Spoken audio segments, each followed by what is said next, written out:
اگر کوئی عورت عدت میں بیٹھی ہو تو وہ اپنے کوئی رشتہ دار مرد سے فون پر بات کر سکتی ہے یا نہیں، یا پردہ لگا کر بات کر سکتی ہے؟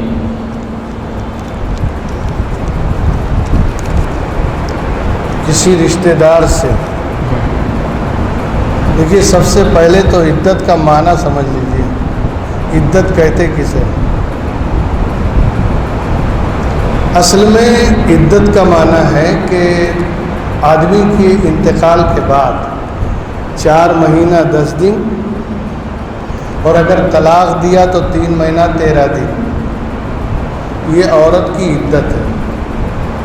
اب اگر وہ عدت میں بیٹھی ہے، مرنے کے بعد بھی بیٹھی ہے، تو لوگ کیا کرتے ہیں کہ ایک تو گھر چھوٹے چھوٹے ہوتے ہیں شہروں میں، اور پھر اس میں بھی پردہ وردہ لگا دیتے ہیں، اور ایک دم ایسا قید کر دیتے ہیں کہ آدمی تو مرا ہے، اب تو بھی مر جا.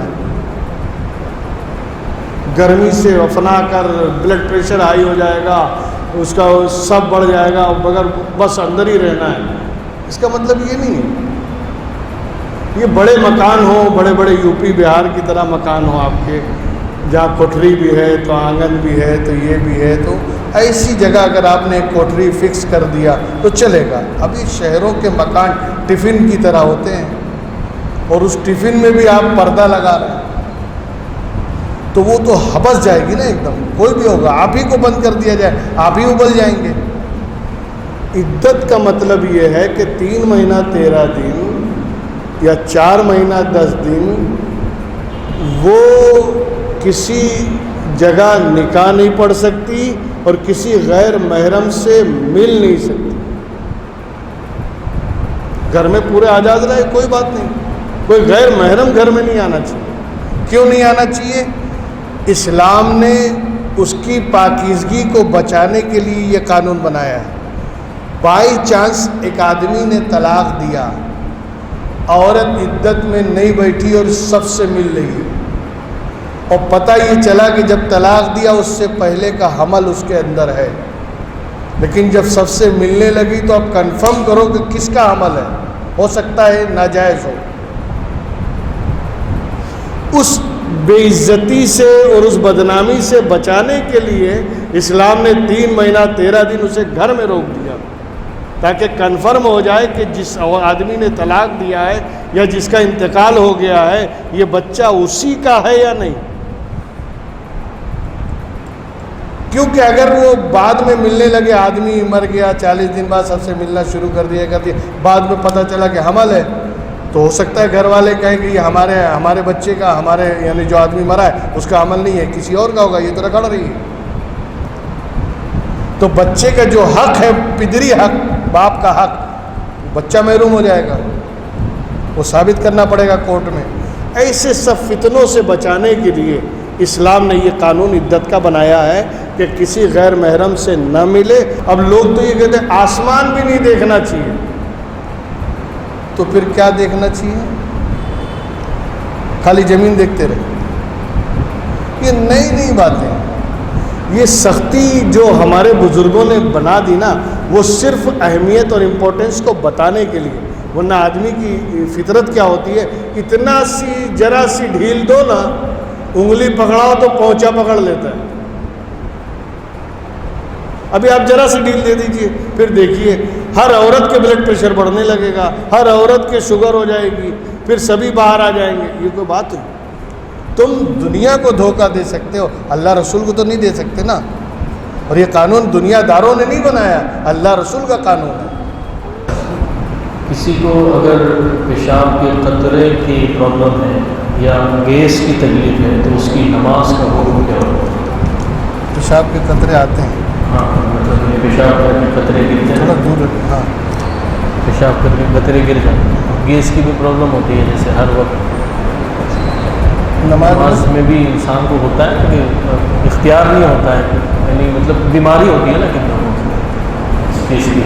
پیشاب کے قطرے کی اگر بیماری ہے تو اس کے لیے شریعت کا حکم یہ ہے کہ کچھ سائیکولوجی بھی لوگوں میں ہو جاتی ہے، بعض لوگوں میں. جسے ایک بات بیماری کسی کو 2-4-8 ہفتے بیماری رہ گئی اور اس کے بعد اس نے دوا کیا، اچھا بھی ہو گیا، لیکن اس کے دماغ میں یہ رہ گیا قطرہ آیا.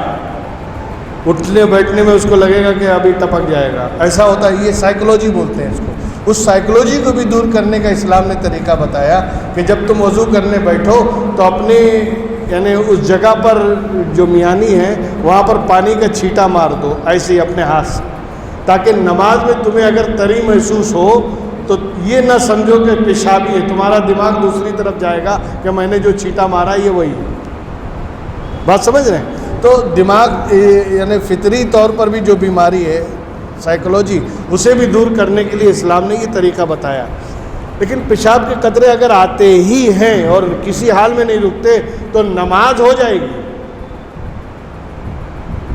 پیشاب کے قطرے جنہیں مسلسل آتے ہوں یا جنہیں ریا خارج ہونے کی بیماری ہو کہ کھڑے ہو تو ریا خارج ہو گئے، سجدے میں گئے تو ریا خارج ہو گئی، ایسی بیماری ہوتی ہے. تو اگر ایسی بیماری ہے یا پیشاب کے قطرے والی تو ان کے لیے حکم یہ ہے کہ وہ ایک وضو سے ایک ہی کام کر سکتے ہیں. اگر ہم نے عشاء کے لیے وضو بنایا اور یہ بیماری ہے کسی کو تو وہ صرف عشاء پڑھے گا. اب چاہے قطرے آئے کہ نہیں آئے وہ الگ بات ہے، آ رہے تو آنے دو، لیکن آپ نماز پڑھ لو، نماز ہو جائے گی. لیکن اب اگر نماز کے بعد آپ کو تلاوت کرنی ہے اس کے لیے دوسرا وضو بنائیے. بس یہ وضو کرنا پڑے گا بار بار، باقی نماز ہو جائے گی. تلاوت کی نیت سے اگر اس نے وضو کیا ہے تو تلاوت کر لے، اور ایسے اذان ہو گئے اب نماز پڑھنا ہے تو نماز کے لیے دوسرا وضو کر لے. اس طرح کر کے وہ نماز ادا کر سکتا ہے. آخری سوال ہے، کیا ہیوی ڈپازٹ دے کر مکان بھاڑے پر دے سکتے ہیں؟ ہیوی ڈپازٹ اگر کوئی دے کر مکان لیتا ہے، جیسے 10 لاکھ ہم نے دے دیا، مکان ہم نے لے لیا، اب جب وہ 10 لاکھ واپس کرے گا اب خالی کر دیں گے، یہی ہے نا شاید، اسی کو بولتے ہیں نا ہیوی ڈپازٹ. تو ایسا کرنے میں تو کوئی حرج نہیں ہے. یہ ایک رہن کی طرح ہو گیا، گروی کی طرح، کہ جب تک میں آپ کا پیسہ نہ دوں میرا مکان آپ کے پاس ہے.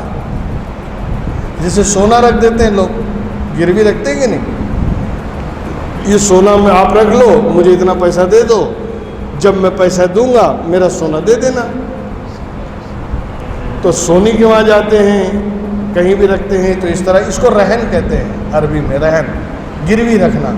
تو یہ ایک طرح کا گروی رکھنا ہوا کہ ہم نے ہیوی ڈپازٹ دے دیا، مکان لے لیا، اب اس مکان کو ہم استعمال کر رہے ہیں، اور جب ہم وعدہ پورا ہو گیا اور اس نے ہمیں پیسہ دے دیا، ہم نے اس کا مکان واپس لوٹا دیا، یا ہم نے جب مکان لوٹایا اس نے ہمیں پیسہ واپس کر دیا.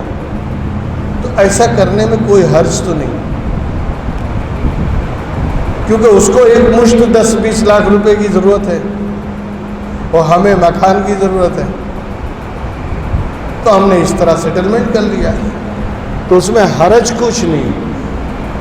مسئلہ وہاں کی کھڑا ہوتا ہے کہ جب ہم نے مکان لے لیا اب اس کو بھاڑے پہ چڑھا دیں،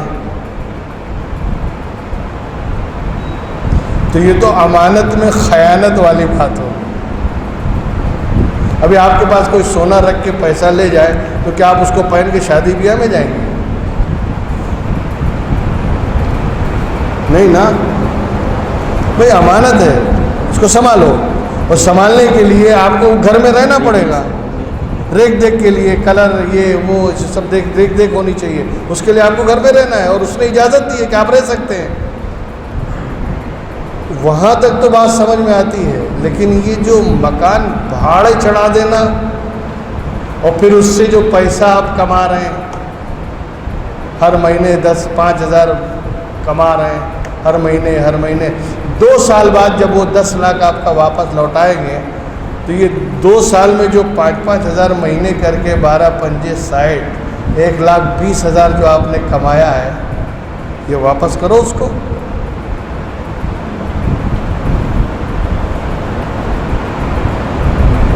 اس نے تو آپ کا پورا پیسہ دیا نا، تو اس میں سے جو کمایا وہ بھی پورا آپ واپس لوٹا دیجیے، اور جب تک نہیں لوٹا رہے جب تک اپنے کام میں رکھیے تو چلے گا. لیکن ہم بھاڑا بھی کھا جائیں اور پھر اس کے بعد جو ہمارا ہے وہ زنا، دارو، یہ ساری چیزیں وہ ہیں جو ایک ویکتی کو نقصان کر جاتی ہیں.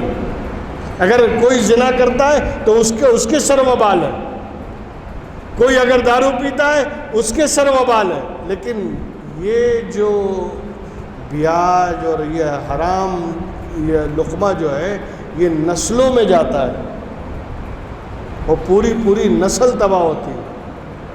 اس لیے بزرگوں نے سب سے زیادہ عقل حلال پر توجہ دی ہے اور لوگوں کو متنبہ کیا ہے کہ کم کھاؤ، صبر کرو، توکل سے رہو، مگر حلال کھاؤ۔ اللہ تعالی ہم سب کو حلال روزی کھانے اور کمانے کی توفیق عطا فرمائے۔ وآخر دعوانا